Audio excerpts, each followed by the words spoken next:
பட்டம் பார்த்து பயிர் செய்யன்னு சொல்லுவாங்க பெரியவங்க. பொதுவாகவே 3 மாதம் 6 மாதம் வளரக்கூடிய பயிருக்கே நம்ம பட்டம் பார்க்குறோம். ஆடி மாதத்தில் விதைக்கலாமா, அப்பசி மாதத்தில் விதைக்கலாமா, இல்லை தை மாதத்தில் விதைக்கலாமா அப்படின்ட்டு. அப்போது நம்மளுடைய ஆயுள் முழுவதும் இருக்கக்கூடிய பலன்கள் பார்த்துக்கிடணும் அப்படின்னா நம்மளுடைய ஜாதகம் இருந்தால் மட்டும்தான் பார்த்துக்கிட முடியும். கிரகநிலைகள் இருக்கக்கூடிய அமைப்புகளை கொண்டு தான் நம்மளுடைய வாழ்வாதாரம் அடங்கியிருக்கு, வாழ்க்கையும் அடங்கியிருக்கு.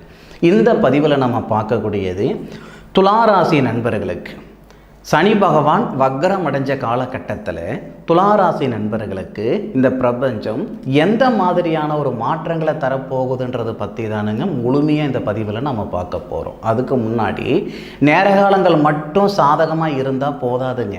நேரகாலத்தோடு சேர்ந்து நாமளும் பயணித்தாதான் போக வேண்டிய இடத்துக்கு போய் சேர்ந்துக்கிட முடியும்.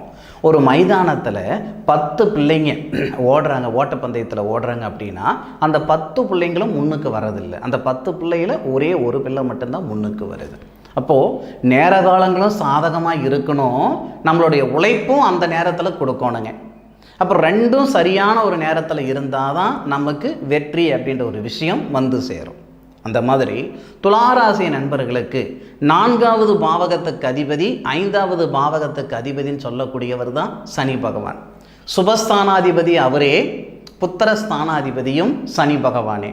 அதுபோக துளாராசி நண்பர்களுக்கு மிகப்பெரிய நெருங்கிய நண்பன் சனி பகவான் சொல்லலாம். ஏன்னா துளாராசி நண்பர்களுக்கு அதிபதி யாருன்னு பார்த்தீங்கன்னா சுக்கிர பகவான், செல்வந்தர் அப்படின்னு சொல்லக்கூடிய சுக்கிர பகவான். சுக்கிர பகவானுக்கு மிக நெருக்கமான கிரகம், நெருக்கமான நண்பன் தான் சனி பகவான். பொதுவாகவே துளாராசி நண்பர்களுக்கும் சரி, ரிஷபராசி நண்பர்களுக்கும் சரி சனி பகவான் பெரிய பாதகத்தை கொடுக்க மாட்டார். அப்போது 5வது பாவகத்துக்கு அதிபதி 4வது பாவகத்துக்கு அதிபதி வக்ரம் அடையிறாரு அப்படின்ற பட்சத்தில், உங்களுடைய ராசிக்கு 7வது பாவகத்தை பார்க்குறாருன்ற பட்சத்தில் அந்த திருமணம் ஆயிட்டு கணவன் மனைவிக்குள்ளார ஒரு சில சங்கடங்கள் ஏற்படுத்துகிற மாதிரி சூழ்நிலைகளை கொடுக்கும். பத்திரமாக இருந்துக்கோங்க. பொதுவாக எம்பிட்டு தான் காசு பணம் இருந்தாலும், ஒரு நாளைக்கு 1 லட்சம் சம்பாதிச்சாலும் குடும்பத்துக்குள்ளார நிம்மதி சந்தோஷம் இல்லைன்னா வாழ வேண்டிய வாழ்க்கை, வாழ்ந்துக்கிட்டு இருக்கிற வாழ்க்கை பிரயோஜனம் இல்லைன்னு சொல்லுவாங்க. அந்த மாதிரி துளாராசி நண்பர்கள் ஏற்கனவே மற்றவங்களுக்கு கொடுக்கக்கூடிய முக்கியத்துவம் தான் அதிகமாக இருக்குமே தவிர தனக்காக தான் கொடுக்கக்கூடிய முக்கியத்துவமோ தனக்காக தான் வாழணும் அப்படின்னு நினைக்கிறதோ கம்மி. தன்னை சார்ந்தவங்களுக்காக தான் இன்னைக்கு வரைக்கும் ஓடிக்கிட்டு இருப்பாங்க, உழைச்சிக்கிட்டு இருப்பாங்க. இதுதான் யதார்த்தமான ஒரு உண்மையும் கூட. அப்போ நம்மளுடைய கிரக அமைப்புகள் சாதகமாக இல்லாமல் பாதகமாக இருக்கும்போது என்ன ஆகும்னா மற்றவங்களுடைய பார்வைக்கு நாம் தவறானவங்களாக தெரியுவோம். வாங்காத பணத்துக்கு வட்டி கட்டுற மாதிரியும் செய்யாத தப்புக்கு தண்டனை அனுபவிக்கிற மாதிரியும் ஒரு சூழ்நிலைகளும் ஏற்பட்டுடும். இதனால் கணவன் மனைவிக்குள்ளார மட்டும் கருத்து வேறுபாடுகள் இல்லாமல் பார்த்துக்கோங்க. கருத்து வேறுபாடுகள் ஜாஸ்தியாக ஏற்பட்டதுன்னா நிச்சயமாக பிரிவினைகள் கொடுத்துரும். அதில் மாற்று கருத்தே கிடையவே கிடையாது. ஏன்னா சனி பகவான் நல்லவர் தான், ஆனால் நம்மளுடைய ராசியுடைய ஜென்ம எதிரியான குரு பகவானுடைய சாரத்தில் இருக்கார். அது மனசில் வச்சுக்கோங்க. சனி பகவான் நல்லவர் தானே சார் அப்படின்னா சனி பகவான் எந்த இடத்துல இருக்கிறாருன்றதை விட யாருடைய சாரம் வாங்கியிருக்கிறாருன்றது தான் முக்கியம். இப்போ நானே இருக்கிறேன், நான் என் வீட்டில் இருக்கிறேன்னா மற்றவனுடைய வீட்டில் இருக்கிறானா அப்படின்றத காட்டிலையும் நான் என்னுடைய புத்தியில் இருக்கிறேன்னா மற்றவனுடைய சொல் புத்தியில் இருக்கிறேனான்றதை எனக்கு தெரியணும் இல்லையா? அப்படி இருந்தால் தான் நான் நல்லவனா கெட்டவனா இருக்க முடியும். அந்த மாதிரி சனி பகவான் தன்னுடைய சொந்த வீட்டில் தான் இருக்கிறாரு, ஆனால் தன்னுடைய சொந்த வீட்டில் இருக்கக்கூடிய கிரகம் தன்னுடைய புத்தியில் கிடையாது. குரு பகவான் என்ன சொல்கிறாரோ அது செய்கிற இடத்துல தான் இருக்காரு சனி பகவான். ஏற்கனவே குரு பகவானுக்கு நம்ம ராசிநாதனான சுக்கிரன் வீடு கொடுத்திருந்தாலும் குரு பகவான் நமக்கு பகை, நம்ம ராசிக்கு விரோதி. அப்போ 8வது பாவகத்தில் 6 கூடிய கிரகம் 8வது பாவகத்தில் ஏற்கனவே அவர் மறைஞ்சு இருக்கிறாரு, பகையாக இருக்கிறார். இதனால் என்ன ஏற்படும் அப்படின்னா கொஞ்சம் சூதானமாக இருக்கக்கூடிய காலகட்டம். அதுவும் கணவன் மனைவிக்குள்ளார சூதானமாக இருங்க. பொருளாதாரத்தை பற்றி பிரச்சனையே கிடையாது. நான் இப்போவும் சொல்கிறேன், இதுக்கு முன்னாடி நீங்கள் சம்பாதிச்ச சம்பாதனையை விட இந்த நேரத்தில் சம்பாதிக்கக்கூடிய சம்பாதனையும் அதிகமாக இருக்கும். 10 காசு மிச்சம் பண்ண முடியாது, அதை பார்த்துக்கிடுங்க. குடும்பத்துக்குள்ளார குழப்பம் இல்லாமல் பார்த்துக்கோங்க. காதலர்களுக்கு இடையிலேயே கருத்து வேறுபாடு ஏராளமாக ஏற்படும், நிச்சயமாக ஏராளமாக ஏற்படும். அது கொஞ்சம் பார்த்துக்கோங்க, சரியா? அதே மாதிரி இந்த தருணத்தில் உங்களுக்கு வரவு கூடுதலாக தான் இருக்கும், அதில் மாற்று கருத்து கிடையாது. சார் நான் ரியல் எஸ்டேட் பண்ணிகிட்டு இருக்கிறேன் சார், நான் ஷேர் மார்க்கெட்டில் வேலை பண்ணிகிட்டு இருக்கிறேன் சார், இல்லை ஷேர் மார்க்கெட்டு தான் என் பிஸ்னஸ்ஸு, இல்லை நான் மல்லிகை கடை வச்சுட்ருக்கிறேன், ஹோட்டல் கடை வச்சுக்கிட்டு இருக்கிறேன், நீங்கள் என்ன வேணாலும் இருங்க. எந்த தொழில் செய்துக்கிட்டு இருந்தாலும் இந்த நேரத்தில் உங்களுடைய வருமானத்துக்கு குறைச்சல் கிடையாது. ஏதோ ஒரு வகையில் 4 காசு வரவு வந்துக்கிட்டே இருக்கும். மிச்சம் பண்ண முடியுமான்றது தான் கேள்வி. 1 கோடி ரூபாய் சம்பாரித்து 1 லட்சம் சம்பாதிக்கிறவனும் ஒன்று தான். 2 லட்ச ரூபாய் சம்பாரித்து 1 லட்சம் மிச்சம் பண்ணுறவங்களும் ஒன்று தான். அப்போது இந்த நேரத்தில் உங்களுடைய வேகம் அதிகமாக இருக்கும். வேகத்துக்கு தகுந்த மாதிரி விவேகம் இருக்கணுங்க, சரியா? அதனால் வரக்கூடிய வரவை வச்சு ஒரு மண்மனையை வாங்கி போடுங்க. யாருக்கிட்டையாவது காசு பணம் கடனை கொடுத்தீங்க அப்படின்னா கண்டிப்பாக வாங்க முடியாது. ஏன்? ஒரு சில நண்பர்களுக்கு ஷேர் மார்க்கெட்டில் நஷ்டம் ஏற்பட்டுடும். முடிஞ்ச அளவுக்கு இந்த தருணத்தில் வரவு வருதா, கடன் இருக்குதா, கடனை கட்டிவிடுங்க. இல்லை ஒரு வீடு வாசல் இல்லாமல் இருக்கிறீங்களா, அந்த வீடு வாசலை கட்டிவிடுங்க. இல்லை ஒரு இடம் வாங்கி கொடுங்க. அசையாத சொத்து வாங்கினீங்கன்னா சத்தியமாக நீங்கள் புத்திசாலி. ஒரு சில துளாராசி நண்பர்கள் சொல்லலாம், சார் ஏற்கனவே வாங்கின பணத்தை கட்ட முடியாமல் சிரமப்பட்டுக்கிட்டு இருக்கிறேன், திண்டாடிக்கிட்டு இருக்கிறேன், என்னடா எதா செய்கிறதுன்னு நினச்சிக்கிட்டு இருக்கிறேன், எதை சாப்பிட்டா என் பித்தம் தெளிகின்ற அளவுக்கு இருந்துக்கிட்டு இருக்கிறேன், நீங்கள் வண்டி வாங்குங்க, வீடு வாசல் கட்டுங்கன்னு சொல்கிறீங்க அப்படின்னா, பொதுவாக நல்ல நேரத்தில் நாம் ஒரு விரயம் பண்ணுறோமோ இல்லையோ, நமக்கு நேர காலங்கள் கெட்டு போயிடுச்சு அப்படின்னா அந்த நேரத்தில் விரய செலவு பண்ணுறது தப்பே கிடையாதுங்க. ஏன்னா ஏதாவது ஒரு வகையில் எங்கேயாவது பெருசாக போய் சிக்க வச்சிருச்சுன்னு வச்சுக்கோங்களேன், சிரமமாகி போயிடும். அதனால் இந்த துளாராசி நண்பர்களுக்கு நான் உங்களுக்கு ஒரு அட்வைஸாக சொல்கிறது என்னன்னா, 10 ரூபாய் வந்தாலும் அந்த 10 ரூபாய்க்கு பிரயோஜனமாக என்ன இருக்குதோ அதை செஞ்சுக்கோங்க. நீங்கள் 100 ரூபாய் மிச்சம் பண்ணணும்னு நினச்சிங்கன்னா சத்தியமாக 200 ரூபாய் செலவாகும். 1000 ரூபாய் மிச்சம் பண்ணிங்கன்னா 1500 ரூபாய் உங்களுக்கு செலவாகும். இதுக்கு முன்னாடி ஒரு 4 காசு மிச்சம் பண்ணியிருக்கலாம். இதுக்கு முன்னாடி உங்களுக்கு வருமானமும் கம்மியாக இருந்திருக்கும். 10,000 ரூபாய் சம்பாதிச்சிருந்தால் 8,000 ரூபாய் செலவாகி இருந்தாலும் 2,000 ரூபாய் மிச்சம் பண்ணியிருப்பீங்க.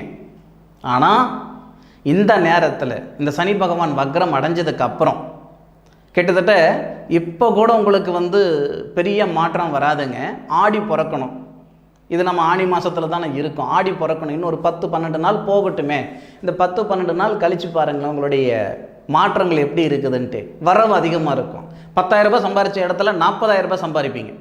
ஆனால் 10,000 ரூபாய் சம்பாதிக்கும் போது இருந்த ஒரு நிம்மதியோ, இல்லை 10,000 ரூபாய் சம்பாதிக்கும் போது வச்சுருந்த மிச்சமோ இந்த 40,000 ரூபாய் சம்பாதிக்கும் போது கண்டிப்பாக இருக்காது. அப்போது வரவுக்கு மீறிய செலவுகள் அதிகமாக கொடுக்க தான் செய்யும். இந்த நேரத்தில் தான் நம்ம கொஞ்சம் சூதானமாக இருக்கணும், பிராட் மைண்டாக இருக்கணும், புத்திசாலித்தனமாக இருக்கணும். என்ன செஞ்சுக்கிடலாம்னா, வரவு வருதே அப்படின்ட்டு நாம் இன்னும் கொஞ்சம் அதிகமாக நம்ம முதலீடு போட்டு அந்த தொழில் செய்யலாம்னு நினைக்கிறத விட இருக்கிற தொழில் என்னவது அப்படியே இருக்கட்டும். வரவை வச்சு கடனை கட்டுங்க. இல்லையா உங்களுடைய அத்தியாவசியம் என்னவோ அது செஞ்சுக்கோங்க. மிச்சம் பண்ணணும்னு நினச்சிங்கன்னா கண்டிப்பாக மிச்சமாக்காது. பேங்க்கில் காசு பணம் போட்டு வச்சுக்கிட்டலாம், ஐஸ் கட்டி கரையிற மாதிரி கரைச்சி போயிடும், பார்த்துக்கோங்க. இல்லை நகை வாங்கி வச்சுக்கலாம்னா ஒன்று களவு போயிடும், இல்லையா நீங்களே கொண்டு போய் விற்றுட்டு வந்துடுவீங்க. அதனால் அசையாத சொத்து, மண்மனை, இதில் கொஞ்சம் நாட்டம் காட்டுங்க. அதுபோக இந்த சனி பகவான் புத்திரஸ்தானாதிபதி அவர் தானே. புத்திர பாக்கியத்துக்கும் உங்களுக்கும் இப்போ துலா ராசியில் நீங்கள் இருக்கிறீங்க. உங்கள் பசங்க வேறு ஏதோ ஒரு ராசின்னு வச்சுக்கோங்களேன். இப்போ நீங்கள் துலா ராசியில் இருக்கிறீங்கன்னா உங்களுக்கும் உங்களுடைய பிள்ளைகளுக்கும் கொஞ்சம் கருத்து வேறுபாடு ஏற்படும். இந்த நேரத்தில் அது புரிஞ்சிக்கக்கூடிய தன்மை கொஞ்சம் குறைச்சலாக தான் இருக்கும். உங்களுக்கு கிடையாது, நீங்கள் பெற்ற பிள்ளைகளுக்கும் உங்களுக்கும். சரிங்களா? அவங்களுக்கு அந்த புரிஞ்சிக்கக்கூடிய தன்மை குறைச்சலாக இருக்கிறதுனால ஒரு சில சங்கடங்கள் இருக்கும். எப்பவும் ஒரு பழமொழி ஒன்று சொன்ன மாதிரி, அதாவது பெத்த மனசு பித்து பிள்ளை மனசு கல்லுன்னு சொல்லுவாங்க. அந்த மாதிரி துளாராசி நண்பர்களுடைய பிள்ளைகளால் ஒரு சில சங்கடங்கள் கண்டிப்பாக துளாராசி நண்பர்களுக்கு இந்த நேரத்தில் ஏற்படும். அதுக்கும் கொஞ்சம் தயாராக இருக்கணும். முடிஞ்ச அளவுக்கு கொஞ்சம் விட்டு கொடுத்து போயிடணும். அதுதான் உங்களுக்கு நல்லது. ஏன்னா அவங்களுடைய புத்தி சிந்தனை ஒரு நிலையாக இருக்காது. அதே மாதிரி இந்த வாகனம் வாங்கணும் அப்படின்ற எண்ணங்கள் இருந்தால், என்னடா இவர் வீடு வாங்கு காரு வாங்குன்னு சொல்லிகிட்டே இருக்கிறாருன்னு நினைக்காதீங்க. இந்த நேரத்தில் இந்த மாதிரி விஷயங்கள் செய்தால் தான் சரியாக இருக்கும். இன்னும் சில பேர் நான் விவசாயம் பண்ணுறதுக்கு ஒரு போர் கீரு போடணுன்னு இருக்கிறேனுங்க, தாராளமாக செய்யுங்க. விரயம் பண்ணிவிடணும். சரிங்களா? அதுதான். சரிங்களா? அது போக வீடு வாசல் ஆல்ட்ரேஷன் பண்ணணும் செய்யணும்னாலும் தாராளமாக பண்ணலாம். சரிங்களா? அதே மாதிரி இந்த துளாராசி நண்பர்களுக்கு இன்னொன்றும் பண்ணலாம். இந்த திருமண இந்த திருமணம் போன்ற சுபகாரியங்கள் செஞ்சுக்கிடலாமா சார்? அதுவும் விரைய செலவு தானே, பண்ணலாம். அது ஒன்றும் தப்பெல்லாம் ஒன்றும் கிடையாது. குரு பகவானே நமக்கு 8வது பாவகத்தில் மறைஞ்சிருக்குது, பகையாக இருக்குது அப்படின்னாலும் 6க்குடைய கிரகம் தான் குரு. அப்போ 7க்குடைய கிரகம் செவ்வாய் இந்த சனி பகவான் வக்ரம் அடையக்கூடிய தருணத்தில் 7வது பாவகத்தில் இருந்து நம்ம ராசியை பார்க்குறார். கல்யாணஸ்தானாதிபதினு சொல்லக்கூடிய கிரகம் நம்ம ராசியை பார்க்குறார். அதனால் இந்த திருமணம் போன்ற விஷயங்களை செஞ்சுக்கோங்க. சார், கணவன் மனைவிக்குள்ளார கருத்து வேறுபாடு ஏற்படும்னு சொல்கிறீங்க, இந்த நேரத்தில் போய் திருமணம் பண்ணுங்க நீங்கள் சொல்கிறீங்களே சார் அப்படின்னா, விரயம் பண்ணால் பெருசாக சங்கடம் இல்லைன்னு சொல்லிட்டு இருக்கிறேனே. விரயம் பண்ணுங்க, தொந்தரவு இல்லை. அதனால் தாராளமாக இந்த திருமணத்தில் இருக்கிற தடைகள் நீங்கிறதுக்கான வாய்ப்பு இருக்குது. அப்போ அந்த திருமணம்ன்றது இன்றைக்கி சுப விரய செலவுகள் தானுங்க. இந்த மாதிரி விஷயங்கள் எல்லாமே நடக்கும், அதுக்கு வாய்ப்பு இருக்குது. திருமணம் போன்ற சுபகாரியங்கள் கூட உங்களுக்கு அதிகபட்சம் ஆவணி மாதம் ஒரு 17-18 தேதி வரைக்கும் வாய்ப்பு இருக்குது. ஆவணி மாதம் 17-18 தேதி வரைக்கும் பரிசம் போடுறதோ, பந்தலை போடுறதோ, இல்லை இன்னாருக்கு இன்னார் தான் அப்படின்ட்டு நம்ம கெட்டி பண்ணுறதோ, நிச்சயம் பண்ணுறதோ, இந்த மாதிரி விஷயங்கள் நம்ம செஞ்சுக்கலாம். அதுபோக துளாராசி நண்பர்களுக்கு வியாபார விருத்தி அப்படின்றது அதிகமாக முதலீடு போடுறதெல்லாம் ஐப்பசி மாதம் நமக்கு 18 தேதிக்கு மேற்கொண்டு சனி பகவான் வக்ர நிவர்த்தி ஆகட்டும், அதன் பிறகு நம்ம பார்த்துக்கலாம். சில பேர் என்ன பஞ்சமச்சனின்னு சொல்லுவாங்க. ஏன்னா துளாராசிக்கு 11வது பாவகத்தை வேறு சனி பகவான் பார்க்குறாரு. இந்த குரு பகவானுடைய சாரத்தில் இருக்கிறது தான் நமக்கு சங்கடமே தவிர, இதுவே ராகுடைய சாரத்தில் இருந்தால் கூட நமக்கு தொந்தரவு கிடையாது. குரு பகவானுடைய சாரத்தில் இருக்கிறது தான் நமக்கு சிறப்பு, அதாவது சிரமம். 11வது பாவகன் சொல்லக்கூடிய அந்த லாபஸ்தானத்தை பார்க்குறாரு. அதே மாதிரி 2வது பாவகன் சொல்லக்கூடிய அந்த குடும்பஸ்தானத்தை பார்க்குறாரு. ஒரு சில நண்பர்களுக்கு படிக்கக்கூடிய கல்வி மாணவர்களுக்கு கல்வியில் பாதிப்பு ஏற்படுத்தும். சரிங்களா? எது எப்படி இருந்தாலும் இந்த சனி பகவான் வக்ர நிவர்த்தி ஆகிற வரைக்கும் ஒரு பெரிய முடிவுகள் எடுக்கிறது கொஞ்சம் ஆராய்ச்சி எடுங்க, கொஞ்சம் யோசனை பண்ணி எடுங்க. விரைய செலவுகள் பண்ணுறோம்னா நீங்கள் யோசனை பண்ணவே தேவையில்லை. சரிங்களா? அதுபோக ஒரு கடகண்ணி வைக்கலாம்னு இருக்கிறேனுங்க, ஒரு தொழில் செய்யலாம்னு இருக்கிறேனுங்க, பிஸ்னஸ் ஆரம்பிக்கலாம்னு இருக்கிறேனுங்கன்னா அது கொஞ்சம் யோசனை பண்ணி நீங்கள் சூதானமாக பண்ணுற மாதிரி இருக்கும். சரிங்களா? மற்றபடி துளாராசி நண்பர்களுக்கு ஓரளவுக்கு சாதகமாக தான் இந்த சனி பகவான் இருப்பாரே தவிர, பாதகம்னா பணத்துக்கு பிடிச்சது. அதே மாதிரி கணவன் மனைவி அந்த நிம்மதி சந்தோஷத்துக்கு ஒரு சில சங்கடங்கள் ஏற்படுத்தும். சரிங்களா? ரொம்ப பெரிய தொந்தரவுகள் எல்லாம் ஏற்படுறதுக்கான வாய்ப்புகள் இல்லை. அதாவது இந்த நேரத்தில் போய் சிக்கிட்டோன்னு வச்சுக்கோங்களேன், கணவன் மனைவிக்குள்ளார பிரச்சனைகள் ஏற்பட்டுடுச்சுன்னு வச்சுக்கோங்களேன், அது மல்லு கட்டுறதுக்கே நமக்கு சரியாக போயிடும், அது சரி பண்ணுறதுக்கே நமக்கு சரியாக போயிடும். அதுக்கப்புறம் நல்ல நேரம் வந்தாலும் நம்ம இது பின்னாடி ஓடுற மாதிரி ஆகி போயிடும். இந்த மாதிரி விஷயத்தில் தான் நிறைய நண்பர்கள் சிக்கிக்கிட்டு இருக்கிறீங்க. சரிங்களா? அதனால் கொஞ்சம் சூதானமாக இருங்க. உங்களுடைய சுய ஜாதகத்தில் இருக்கக்கூடிய கிரக அமைப்புகள் எப்படி இருக்குதுன்றது ஒரு முறை பார்த்துக்கோங்க. சரிங்களா? என்னுடைய காணொலியை முழுமையாக பார்த்தமைக்கு மனசிலிருந்து மனமார்ந்த நன்றிகளை சொல்லிக்கிட்டு, மீண்டும் அடுத்த ஒரு அற்புதமான தருணத்தில் உங்கள் அனைவரையும் சந்திக்கும் வரை உங்களிடமிருந்து விடைபெறுவது உங்கள் வீட்டு ஜோதிட நண்பனான மா காளிதாஸ் மணிகண்டன். திருச்சிற்றம்பலம். வாழ்க வையகம், வாழ்க வளமுடன்.